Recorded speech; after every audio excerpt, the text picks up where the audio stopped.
지난 편에서 우리는 5가지 실제 사례를 봤습니다. 김 씨는 생존선을 지키지 못했고, 이 씨는 문서를 남기지 않았습니다. 박 씨는 관계 변화를 예상하지 못했고, 최 씨는 과거를 정리하지 않았으며, 정 씨는 멈추지 못했습니다. 그런데 질문이 생깁니다. 왜 이분들은 모두 비슷한 실수를 했을까요?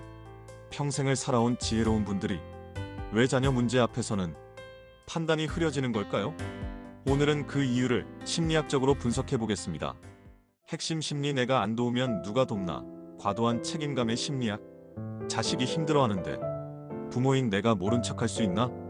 내가 도울 수 있는데 안 도우면 나중에 후회할 것 같아. 이 마음 자체는 아름답습니다. 하지만 심리학적으로 보면 여기에 중요한 함정이 숨어 있습니다. 이 책임감은 어디서 올까요? 심리학에서는 이것을 역할 정체성의 고착이라고 부릅니다. 부모님들은 20에서 30년간 자녀를 돌보는 역할을 해왔습니다. 아이가 넘어지면 일으켜주고, 배고프면 밥을 주고, 문제가 생기면 해결해주는 그 역할 말입니다.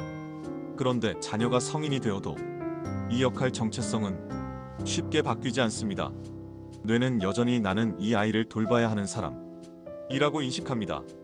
40대, 50대가 된 자녀에게도 여전히 아이를 구해야 한다는 본능이 작동하는 것입니다.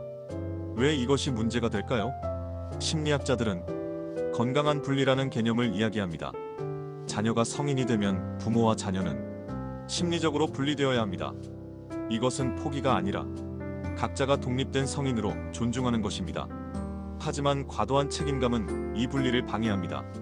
부모는 자녀의 문제를 내 문제처럼 느끼고, 자녀는 부모에게 계속 의존하게 됩니다.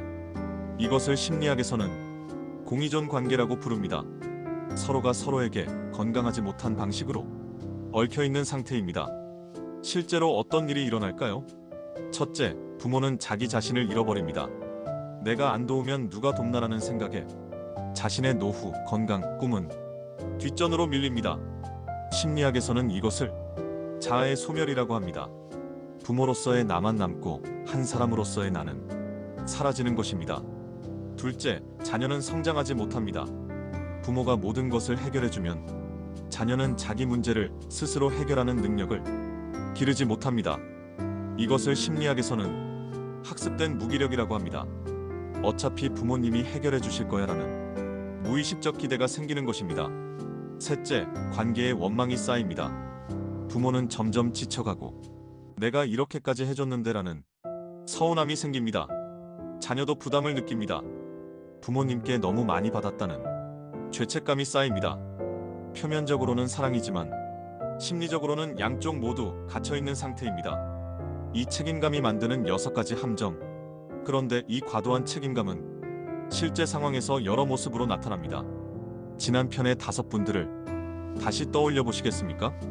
그분들이 겪은 일들이 바로 이 6가지 함정이었습니다.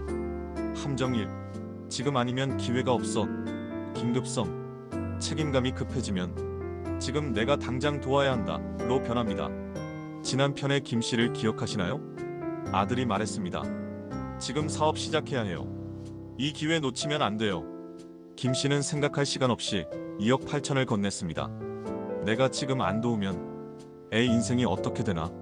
책임감이 급해지면 충분히 판단할 시간을 스스로 빼앗게 됩니다. 함정 2. 이번이 마지막 일 거야. 희망적 사고. 책임감이 희망과 만나면 내가 이번만 도우면 잘 될 거야로 변합니다. 지난 편에 최 씨는 아들에게 3번 돈을 건넸습니다. 첫 번째 사업 자금만 있으면 잘 될 거야.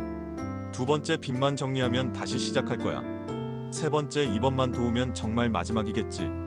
하지만 4번째 요청이 왔을 때 최 씨는 깨달았습니다. 문제의 근본이 해결되지 않았다는 것을.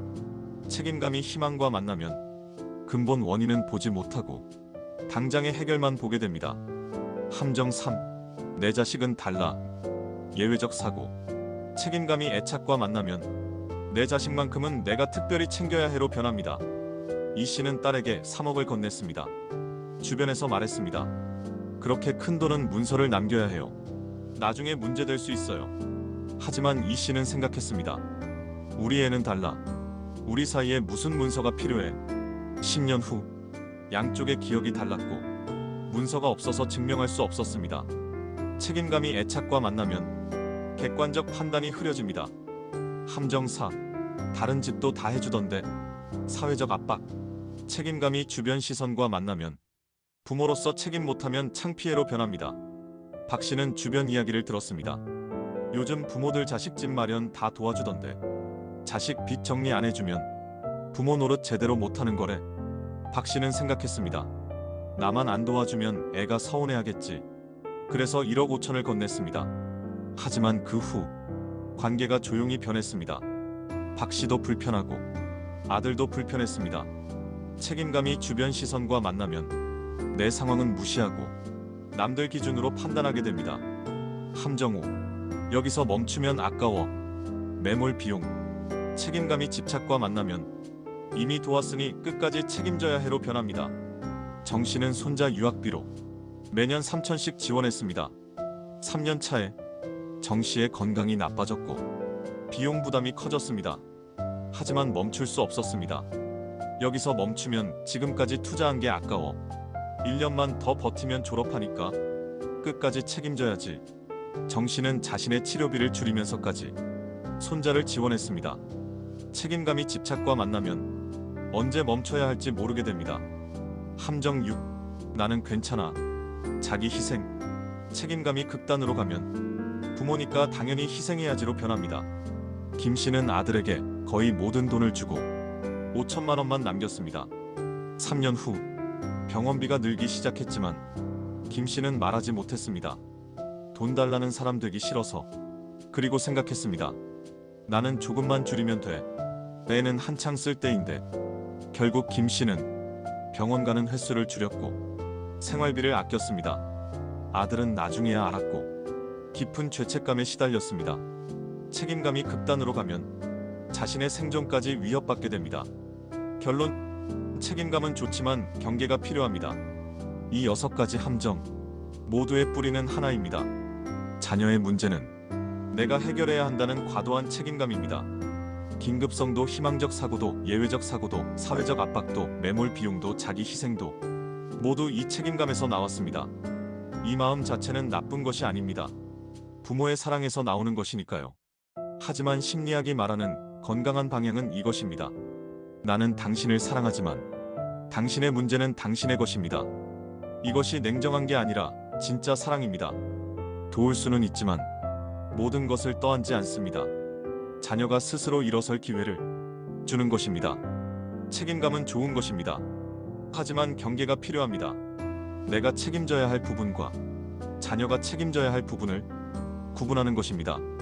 이것이 심리적으로 건강한 부모와 자녀 관계이고 양쪽 모두를 살리는 길입니다. 마무리. 오늘 우리는 부모 마음의 뿌리를 봤습니다. 과도한 책임감, 그리고 그것이 만드는 6가지 함정들. 지난 편의 5분이 겪었던 일들이 바로 이 함정들이었습니다. 혹시 내 마음과 비슷한 부분이 있었나요? 있다면 부끄러워할 필요 없습니다. 이것이 부모의 본능이니까요. 다만 이제는 알았으니 조금 다르게 접근할 수 있습니다. 다음 편에서는 이 과도한 책임감을 벗어나면서도 자녀를 현명하게 도울 수 있는 구체적인 체크리스트를 정리해드리겠습니다. 양쪽 모두를 지키는 건강한 선택의 방법을 함께 찾아보겠습니다. 이 영상은 자녀 재정 지원 가이드 시리즈의 3편입니다. 1편부터 순서대로 보시면 더 명확하게 이해하실 수 있습니다. 재생 목록 링크는 설명란에 있습니다. 구독과 좋아요로 함께 해주시면 다음 이야기를 이어가겠습니다. 끝까지 시청해주셔서 감사합니다.